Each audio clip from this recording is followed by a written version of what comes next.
The next category that we ask about is sleep. Here are some of the common issues. Do you have difficulty falling asleep? Or do you have difficulty staying asleep, like you wake up in the middle of the night? Which organ do you think is most involved?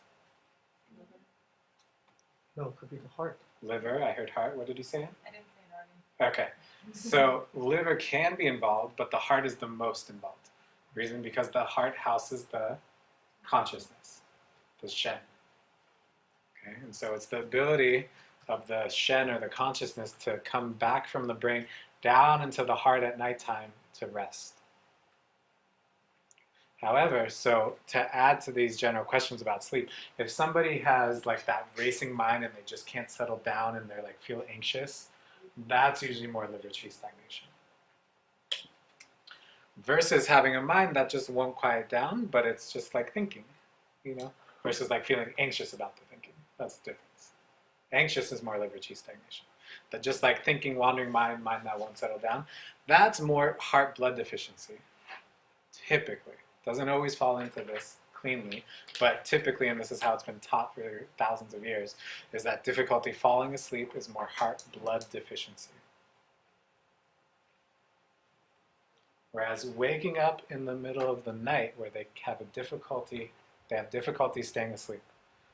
What do you think is deficient with the heart? Blood. Qi, blood, yin, or yang? It's not blood because blood was the first one, difficulty falling asleep. Yin. Why yin? That's the time when the heart will become more active. Yeah, good. So what's going to happen is the yin deficient symptoms, like we said earlier, will come out at nighttime and will start developing heat in the heart. That heat will agitate your consciousness. You'll start getting very vivid dreams, and those dreams will wake you up. So a lot of times having really vivid dreams is a sign of heart heat. Could be heart blood deficiency, but they're usually not as anxious in the dreams.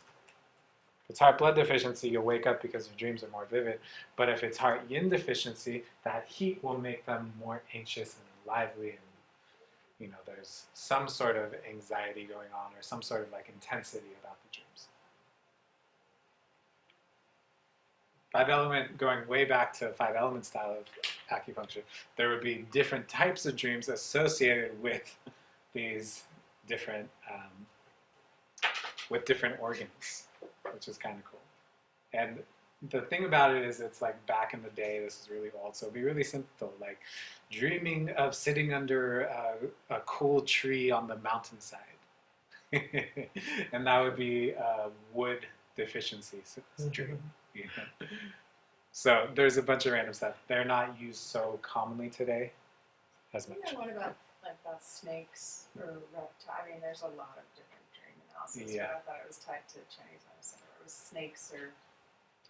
Perhaps. I don't know though. Yeah.